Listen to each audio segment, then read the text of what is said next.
Bismillahirrahmanirrahim. Assalamualaikum warahmatullahi wabarakatuh. Perkenalkan, nama saya Rizka Dianeta. Saya mahasiswi dari Universitas Terbuka jurusan S1 PIPA UAD. Nomor induk mahasiswa saya adalah 857342162. Dalam kesempatan kali ini saya akan memenuhi tugas dari mata kuliah penanganan anak berkelainan, yaitu tentang cara penanganan anak berkelainan. Dalam kesempatan kali ini saya akan menjelaskan tentang gangguan autism. Autism adalah suatu gangguan perkembangan yang muncul di awal kehidupan seorang anak, itu biasanya di bawah 3 tahun dan memiliki penampilan fisik yang normal. Gejala yang umum terlihat pada 30 bulan pertama, dan perbedaan yang jelas ditunjukkan saat anak berusia 4 bulan, di mana anak tidak mampu melakukan kontak mata dengan orang lain.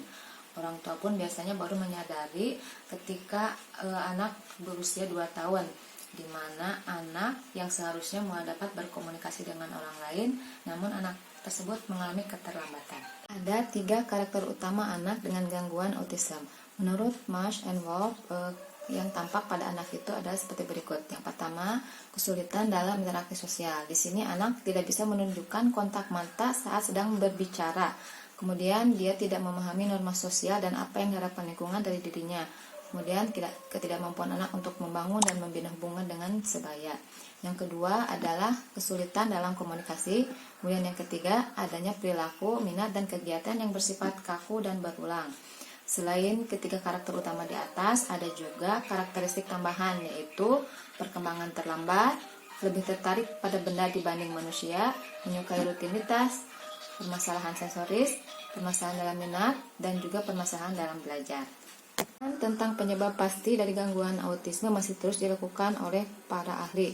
Mereka juga telah mengumpulkan berbagai data, yang diantaranya Dr. Jiwa Saputro berpendapat bahwa 50% penyandang autisme berbasis adanya kelainan fungsi otak. Hasil EEG menunjukkan bahwa anak dengan gangguan autisme memiliki abnormalitas pada bagian lobus temporal atau sistem limbik, lobus frontal, dan cerebellum. Hubungan antara bagian-bagian ini disebut sebagai social brain, di mana kerusakan pada bagian ini akan mengakibatkan permasalahan pada aktivitas yang berkaitan dengan hubungan sosial. Penanganan anak dengan gangguan autism tidak diarahkan untuk menghilangkan sumber masalah, tetapi ditujukan untuk mengurangi munculnya gejala autistik pada anak dan mengejar keterlambatan perkembangan yang di dalamnya agar sesuai dengan perkembangan anak lain seusianya. Ada beberapa terapi. Yang pertama adalah terapi Applied Behavioral Analysis. Pada metode ini yaitu modifikasi tingkah laku yang dikembangkan oleh Ivar Lovaas. Kegiatannya seperti meningkatkan perawatan diri, mengembangkan keterampilan bermain dan sosial, meningkatkan kemampuan anak untuk mengelola perilaku mereka sendiri, dan mengembangkan perhatian, fokus, dan memori anak dan akademiknya. Yang kedua adalah terapi sensori integrasi, yaitu suatu proses yang dilakukan untuk mengenal, mengubah, dan membedakan sensasi dari sistem sensori tubuh. Jadi nantinya anak akan mampu melakukan tindakan atau respon yang tepat.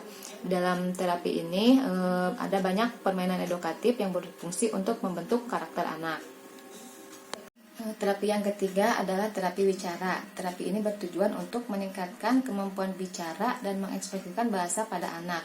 Terapi bicara ini sebenarnya bisa dilakukan oleh orang tua sendiri dengan cara yang menyenangkan. Misalnya saja, ibu menggunakan gambar atau tulisan yang dapat mewakili konsonan tertentu. Kemudian anak diminta untuk menyebutkan dan mengulangi kembali apa yang dilihatnya. Selain ketiga terapi di atas, penanganan anak dengan gangguan autism yang bisa dilakukan oleh guru di sekolah adalah sebagai berikut. Yang pertama, belajar menyelami emosi anak autisme.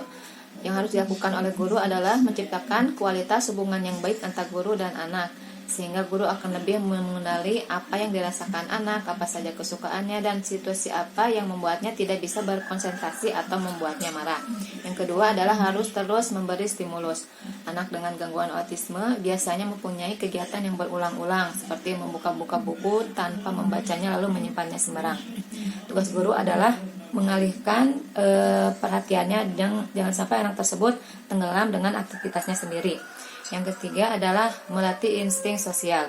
Guru harus bisa mengajaknya bicara dengan nada sayang, dengan nada yang lembut, sehingga anak pun tahu bahwa dia disayang oleh gurunya. Gangguan autisme diyakini sebagai salah satu gangguan perkembangan pada anak, sehingga anak dengan gangguan autisme ini ditangani oleh dokter spesialis anak, psikolog anak, dan terapis anak. Selain itu, peran keluarga di rumah, yaitu orang tua, saudara kandung, pengasuh, dan juga guru di sekolah akan sangat membantu dalam mengembangkan potensi anak dengan gangguan autisme. Demikianlah yang bisa dapat saya sampaikan. Semoga bermanfaat. Wassalamualaikum warahmatullahi wabarakatuh.